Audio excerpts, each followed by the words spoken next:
Hello नमस्कार दोस्तों, मैं गौतम कुमार अपने YouTube चैनल स्मार्ट ब्रेन पर आप सभी का हार्दिक स्वागत करता हूं और जिसमें हम एनसीईआरटी हिस्ट्री क्लास 6 देख रहे हैं और जिसमें हम लोग 2 क्लास कहने का मतलब एक क्या देख चुके हैं, सिंधु घाटी सभ्यता के बारे में। कहने का मतलब कि सिंधु घाटी सभ्यता आखिर कहते क्यों है, हड़प्पन सभ्यता क्यों कहते हैं और हड़प्पा जो सिंधु घाटी सभ्यता था इसका विकास कैसे हुआ, ये सब के बारे में देखे हैं।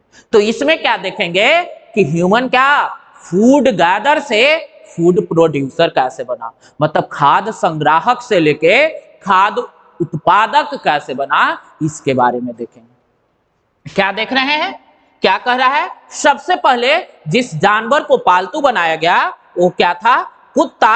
और कुत्ता का प्रमाण कहां से मिलता है, बुर्जहुम से। कहने का मतलब कि जो प्रारंभ में जो एनिमल हस्बेंड्री का साक्ष्य मिलता है तो ऐसा माना जाता है कि ह्यूमन क्या करता था, अपने मतलब जो बुर्जहुम कश्मीर से मिला है उसमें एक गड्ढा बनाया होता था और गड्ढा के अंदर से, जैसे आरंभ में ही बताए थे कि इतिहास जानने के अलग अलग स्रोत होते हैं, मुख्यतः 2 होते हैं। एक क्या होते हैं, लिखित, और एक क्या होते हैं जिसको हम लोग कहते हैं मतलब एक्सकैवेशन, खुदाई से प्राप्त हुआ। तो खुदाई से जब प्राप्त होता है ना तो उसमें एक और साक्ष्य होता है फॉसिल, जिसको हम लोग कहते हैं अलग अलग चीजों का जो बोन से सब मिलता है, मतलब उसका कार्बन डेटिंग के द्वारा टाइम निर्धारित करते हैं कि कितना साल पुराना था। तो उसी में हम लोग को बुर्जहुम से क्या मिला है, कुत्ता और आदमी दोनों का प्रमाण मिला है और इसी कारण कहा जाता है कि सबसे पहले ह्यूमन किसको पालतू बनाया था, तो डॉग को। तो यही कह रहा है।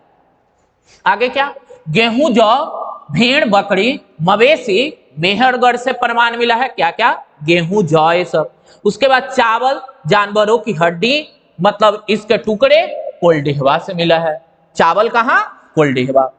अब कई ऐसे जगह होंगे जहां से एक ही चीज का प्रमाण मिला होगा 2-3 जगह से, जैसे मेहरगढ़ और सूतका गेंडोल में भी पॉसिबल समान हो जा सकता है। तो इसी के बारे में क्या, मेहरगढ़ से क्या, गेहूं, जौ, भेड़, बकरी, मवेशी। चावल, जानवरों की हड्डियों के टुकड़े, कोल्डिहवा जो उत्तर प्रदेश में है। उसके बाद चावल, मवेशी मतलब मिट्टी के खुरों के निशान कहां से मिले हैं, तो मेहरगढ़।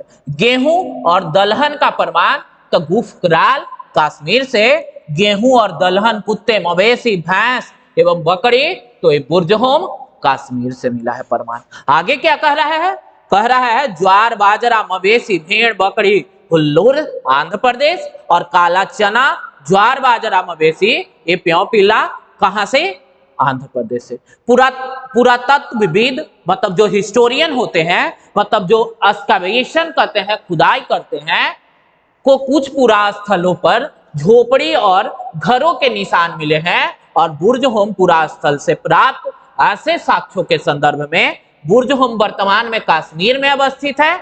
यहाँ के लोग क्या करते थे, गड्ढे बना के और गड्ढे के घर में रहते थे और उसी में क्या होता था, उनके साथ मतलब ह्यूमन का स्केलेटन और जो डॉग है उसका स्केलेटन मिला है। आगे क्या कह रहा है, झोपड़ियों के अंदर और बाहर दोनों जगह पे क्या होते थे, आग जलाने की जगह होती थी। इससे ज्ञात होता है कि लोग क्या होते थे, मौसम के अनुसार घर के अंदर बाहर खाना पकाते थे। कहने का मतलब जैसे आप ही देखते होंगे जब आपके यहाँ काउडक केक से जब खाना बनता होगा तो क्या होता है ना कि जब बारिश का मौसम होता है तो लोग वैसे जगह बनाते हैं, मतलब घर के अंदर बनाते हैं। और ऐसे सामान्य मौसम में जब समर ये सब होता है तो सुबह सुबह क्या होता है, बाहर बना लिया जाता है। तो वही कह रहा है। उसके बाद क्या कह रहा है, नवपाषाण युग के संदर्भ में नवपाषाण युग से प्राप्त उपकरण पूरा पाषाण युग से भिन्न या अलग है, जिस कारण इस युग को नवपाषाण युग कहा गया है। और इनमें से कुछ औजार को घर के अधिक पैमाने पे मतलब वहां से ज्यादा मिला है और क्या उस पे पॉलिश हुआ करता था। पॉलिश का मतलब पेंट मत समझ लीजिएगा, खींचा गया था। उसके बाद क्या कह रहा है, इनमें कुछ औजार हड्डियों से भी बनाए हैं। इस काल में पूरा पाषाणिक औजार का निर्माण और अधिक अथवा क्या कह रहा है कि अलग अलग जगहों से मिला है। उसके बाद नवपाषाण काल, यहां से चीजों को पीसने मतलब ग्राइंड करने का प्रमाण मिला है। कहने का मतलब कि पत्थर का ही जैसे आपके घर में सिलवट ये सब होता था तो वैसा प्रमाण मिला है। उसके बाद क्या कह रहा है, इस काल के पुरास्थलों से विभिन्न प्रकार के मिट्टी के बर्तन मिले हैं। कभी कभी इस प्रकार के अलंकरण भी रखने के लिए किया जाता था। कहने का मतलब अन्य चीजों को भी रखने के लिए किया जाता था। नवपाषाण काल में मनुष्यों ने कपड़े बुनना सीख लिया था और इसके लिए कपास जैसे आवश्यक पौधे उगाने मतलब का साक्ष्य मिलता है। उसके बाद क्या कह रहा है, मेहरगढ़ किरथर पहाड़ियों में स्थित बोलन दर्रे के समीप एक हरा भरा समतल स्थान है।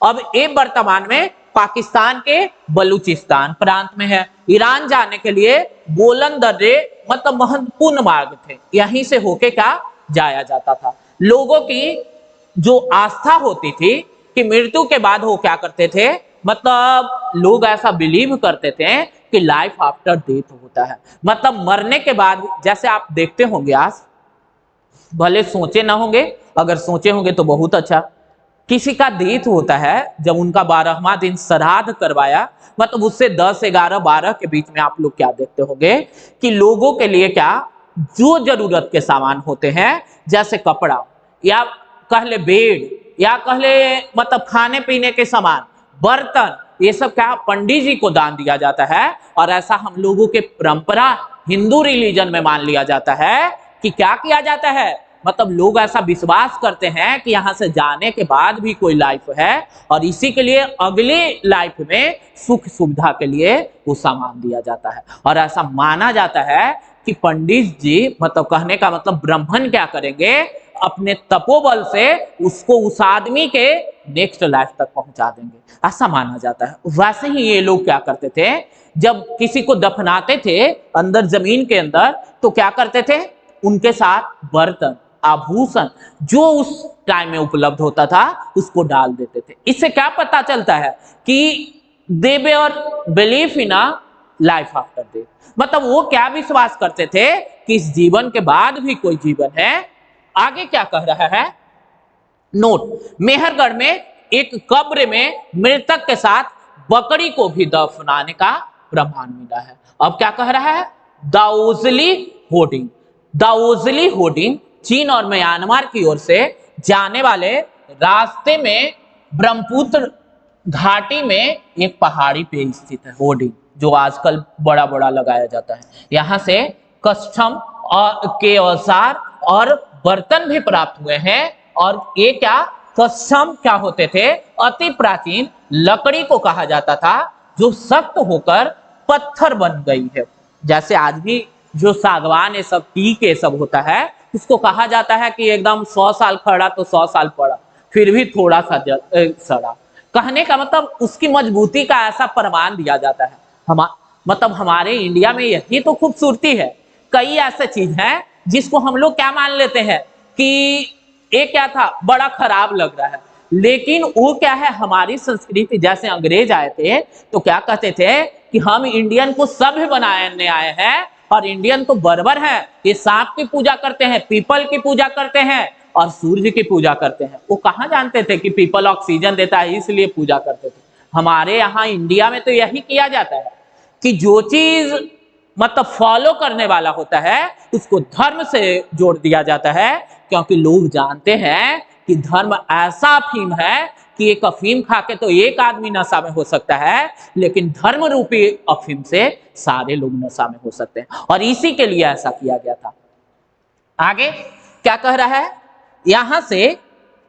यहां से मुस्ल और खरल जैसे उपकरण प्राप्त हुए, जिसे पता चलता है कि यहाँ के लोग भोजन करने वाले अनाज उगाते थे। दाओजली होर्डिंग से जोड़ाई पत्थर भी प्राप्त हुए हैं। पुरातात्विक में यह माना जाता है कि यह पत्थर चीन से यहाँ आया था। जैसे कई जो हिस्टोरियन है ऐसा बिलीव करते हैं कि इंडिया में जो इंडस वैली सिविलाइजेशन था वो क्या मेसोपोटामियन सिविलाइजेशन का ही विस्तार था।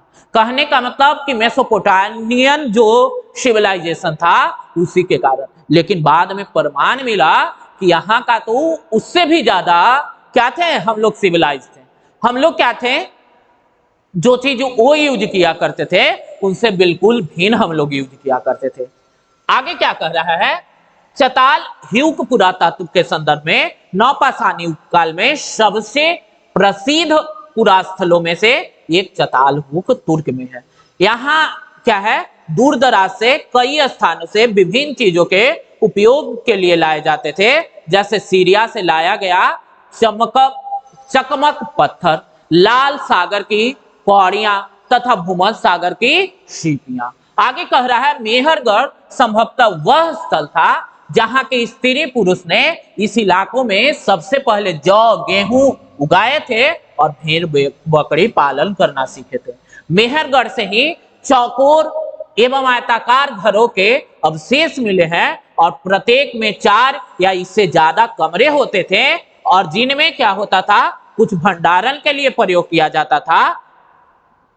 मतलब जैसे हम लोग के घर में ही देखिएगा कि अलग अलग कमरे होते हैं, किसी को ड्राइंग रूम कहते हैं, किसी को बेडरूम कहते हैं, किसी को बाथरूम कहते हैं, और कई जगह पे हम लोग क्या करते हैं, अपने सामान को रखते हैं। आगे क्या कह रहा है सो देखते हैं हम लोग। सबसे पहले जिस जानवर को पालतू बनाया गया इसके बारे में देख लिए, उसके बाद क्या देख रहे हैं सो देखिए। सो हम लोग देख रहे थे, हाँ इसी से आगे बढ़ते हैं और जिसमें दाओसिली के बारे में देखें, दाओसिली होर्डिंग के बारे में देखें, उसके बाद आगे देख रहे हैं। और ये क्या है, मेहरगढ़ से ही एक चौकोर आयताकार जो बताए 8000 साल पूर्व मेहरगढ़ में बस्ती का आरंभ हुआ था और बसने की प्रक्रिया लगभग 12000 साल पहले से हुआ। ये था क्या, इसका second chapter, third chapter history NCERT class 6 का, और जिसको हम आसान भाषा में आप लोगों के समक्ष परोसने का प्रयास कर रहे हैं, ताकि क्या हो, कई लोगों के द्वारा क्या कहा जा रहा है कि हिस्ट्री तो समझ में ही नहीं आता है। लेकिन ऐसा मत मानिए कि ये लास्ट है, मतलब हिस्ट्री का ये एनसीईआरटी बेस है और एक दिन हम लोग पूरे जब इंडस वैली सिविलाइजेशन से लेके हम लोग मौर्य तक आएंगे, मतलब कहां तक, इंडस एकदम पाषाण काल से लेके हम लोग देखेंगे किसके, सिंधु घाटी सभ्यता, वैदिक एरा, अर्ली वैदिक एंड लैटर वैदिक, फिर क्या देखेंगे अलग अलग बुक्स, उपनिषद, पुराण, सब के बारे में, फिर जनपद और महाजनपद, 16 महाजनपद, और उसमें मगध क्या होता है, सबसे मजबूत होता है और एक क्या मगध का ही वर्चस्व मोस्ट क्या रेस्ट ऑफ इंडिया पे था, और यही के बारे में हम लोग आगे के चैप्टर में देखेंगे।